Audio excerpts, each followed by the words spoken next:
uso de la palabra la senadora María del Rosario Vega. Gracias, presidente. Muy buenas tardes, honorables senadores. Quiero iniciar primero explicando por qué las dos ponentes de este proyecto de ley de presupuesto no firmamos la ponencia. Fuimos la senadora Nora Tovar y yo, que no firmamos la ponencia que fue radicada para ganar con el día de hoy. Y no la firmamos porque este presupuesto, no bueno que lo sepa este Senado, como los colombianos, viola principios básicos presupuestales que voy a proceder a explicar. Primero déjeme decirle que el presupuesto refleja el talante de un gobierno, y el que estamos debatiendo hoy en este Senado refleja el talante derrochador del gobierno de Juan Manuel Santos. Y este presupuesto viola los principios de austeridad, de focalización, de eficiencia y de coherencia con la realidad económica. El presupuesto del 2015, tengo que contradecir al señor ministro, no es derrochador, y voy a mostrar unas cifras. Con relación al gasto, entre el 2010, el gasto total en términos reales, señor ministro, fue 51 millones.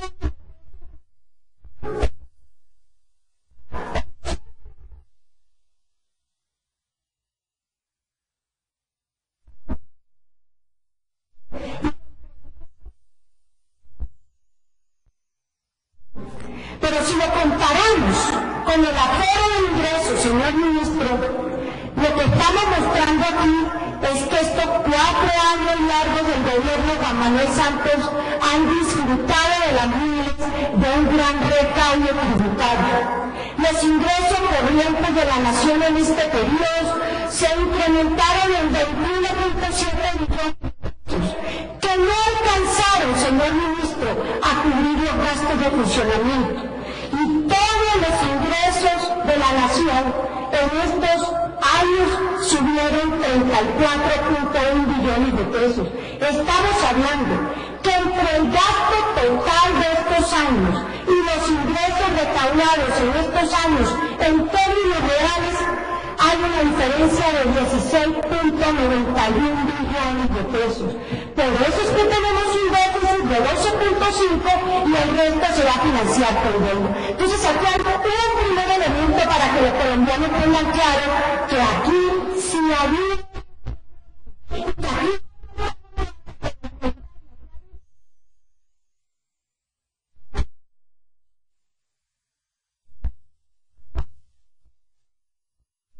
Pero la segunda, ¿por qué este presupuesto es derrochón? Sin deuda, el presupuesto federal de la nación sin deuda ha crecido por encima de 2 puntos porcentuales de la economía.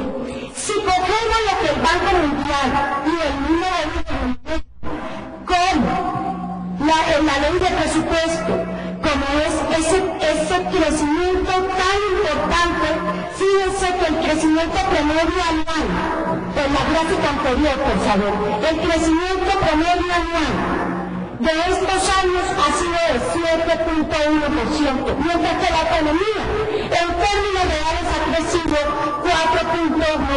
4.96%. Entonces le van a decir ahora que un presupuesto que está creciendo 2 puntos porcentuales por encima de la economía no es un presupuesto derrochador.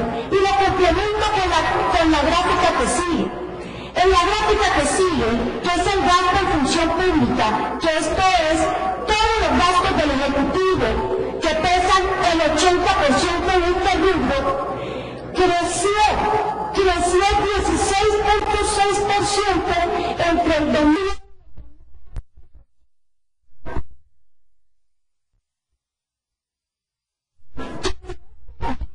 de función pública, ministro, hubiera crecido a la tasa a la que creció la economía, el gasto hubiera sido de 7.19 millones y no de...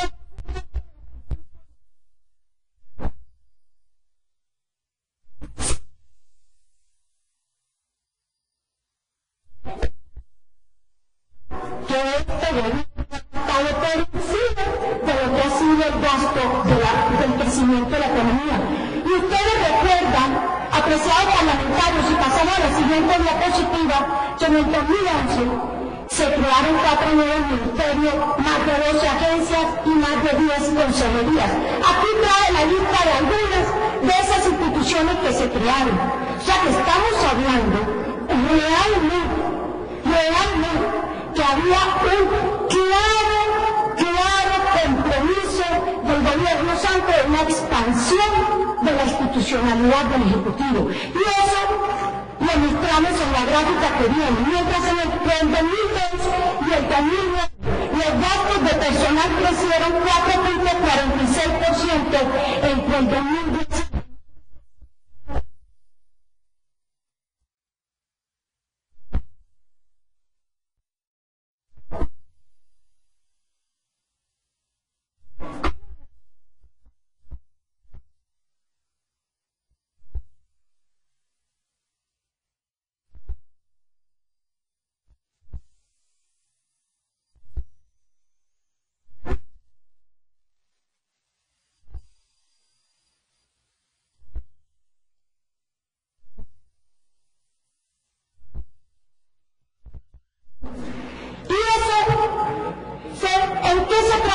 en la trepadera nómina que financia el presupuesto general de la nación. La rama ejecutiva entre el 2010 y el 2015 creó 18.000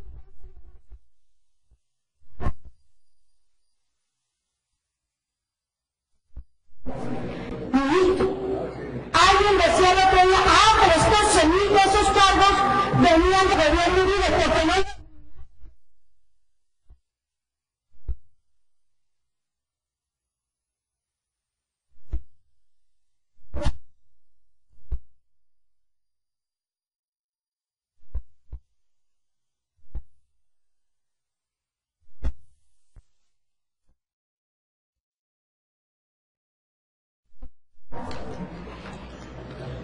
Todavía más, porque es derrochó este presupuesto, el incremento que se ha presentado en solo un año, entre el 2014 y el presupuesto del 2015, en los gastos de divulgación y asistencia pública, tiene que ver descontando los gastos del SENA, porque el SENA, su gran número viene por ahí.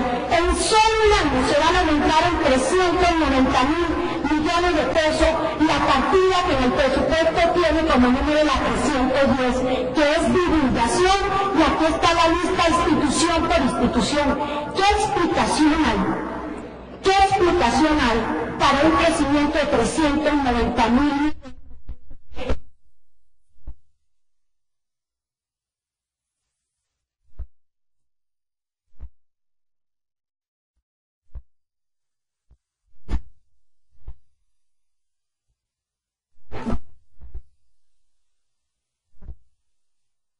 Entonces, el primer argumento por el cual nosotros dos senadores del Centro Democrático no firmamos la ponencia es porque, contrario al espíritu austero que debe tener un presupuesto, este presupuesto está demostrando su espíritu de derrochón. El segundo argumento, el gasto no ha sido eficiente.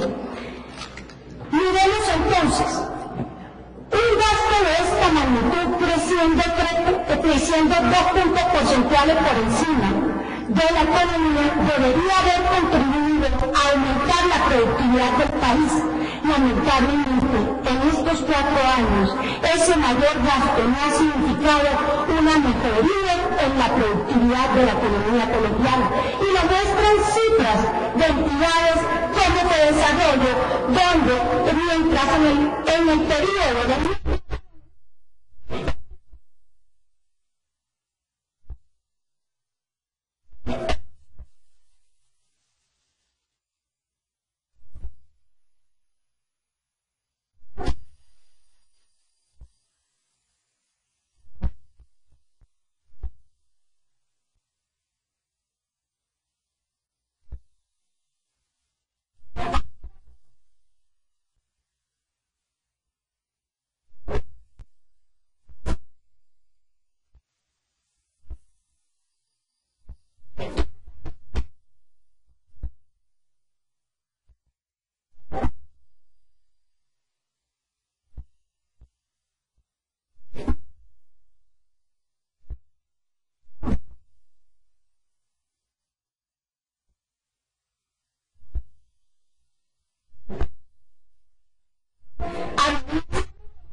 por el cual no apoyamos este presupuesto, las ponentes, es que el gasto no está focalizado en alguno de los sectores que dice el gobierno que es estratégico.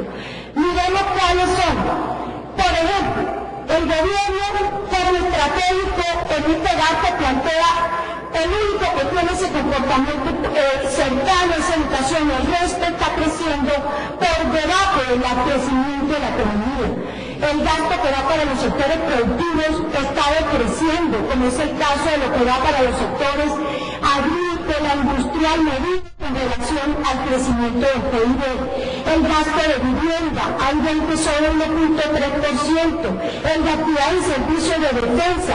Entonces, claramente lo que estamos mostrando es que no hay esa correlación entre lo que se dice que están apostando a unos sectores estratégicos versus otros. Aquí quiero hacer un paréntesis con relación a lo que dijo el señor ministro.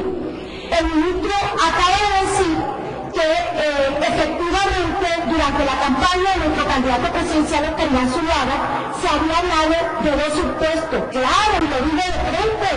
Digo que no se iba a extender el impuesto al patrimonio con un propósito, ministro, que era seguir fortaleciendo los gastos en seguridad y apoyar sectores sociales como el sector de pensiones para aquellas poblaciones que no podían acceder a ella. Y segundo, que iba a extender el impuesto a las transacciones financieras para apoyar la modernización del campo, la modernización industrial, la innovación con los sectores estratégicos. Pero lo que no dijo el ministro es que Juan Manuel Santos nunca habló de impuesto durante su campaña. El segundo, que tampoco lo dijo el ministro en su debate, es que cuando propusieron el impuesto al patrimonio, ministro, con toda pena, no dijeron para qué era que ustedes lo iban a usar.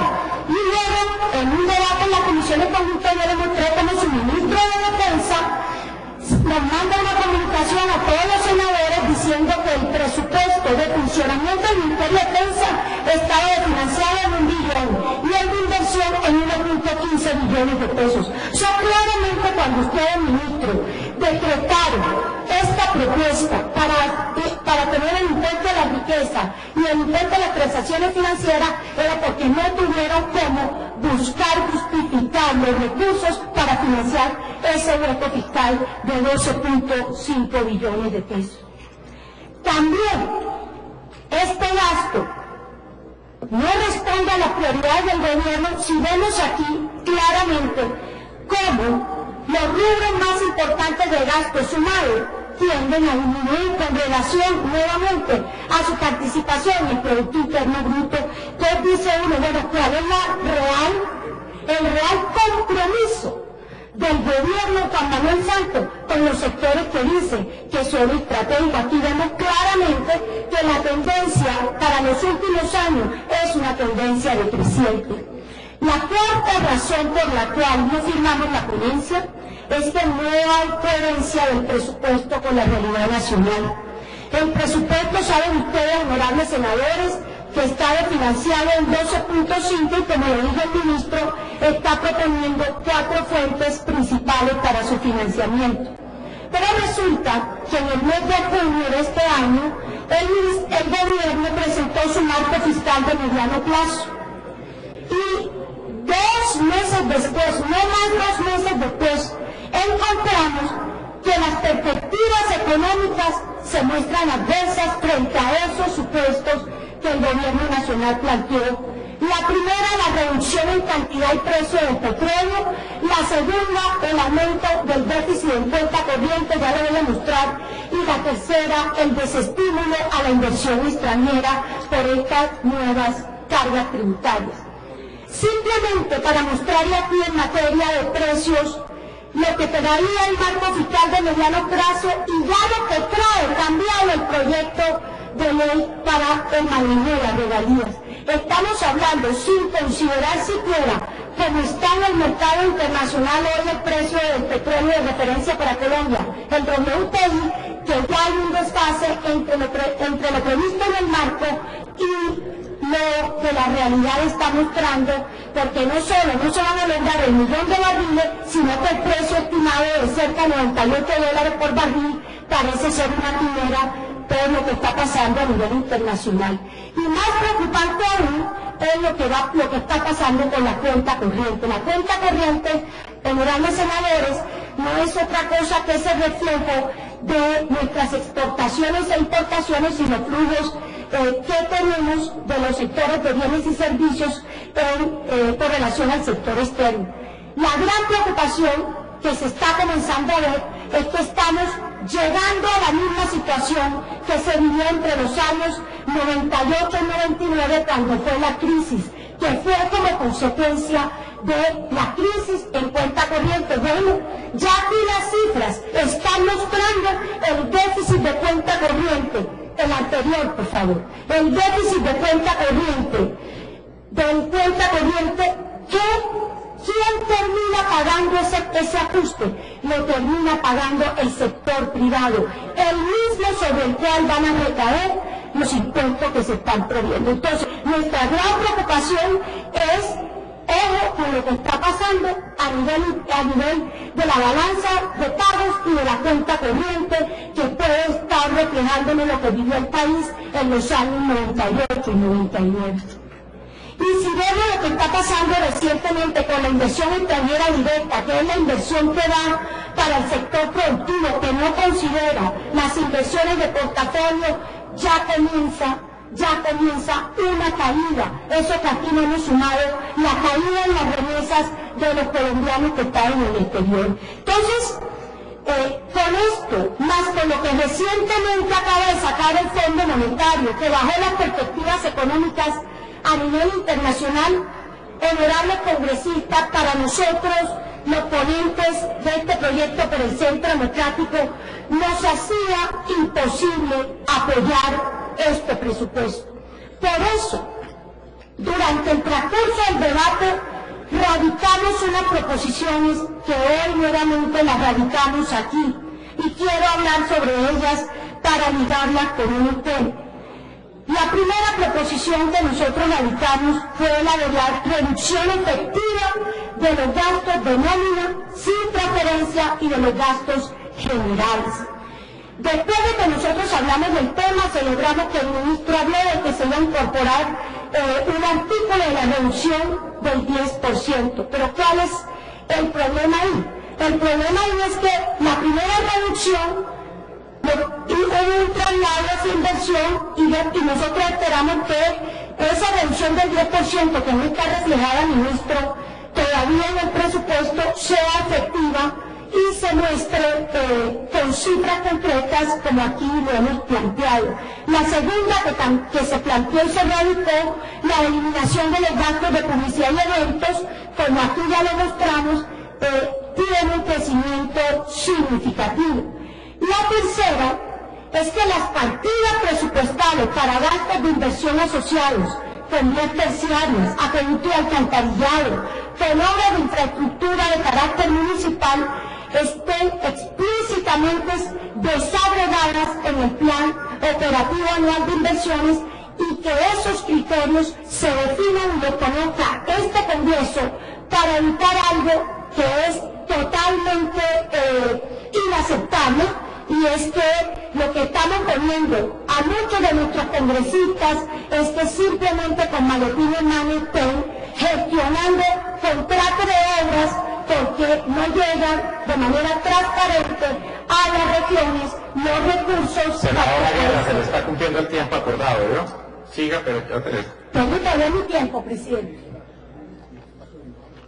Sí. Y finalmente, la otra proposición que radicamos fue la proposición de que en el decreto de liquidación se presente de manera desagregada todo ese rubro de 1.8 billones de pesos del presupuesto de inversión.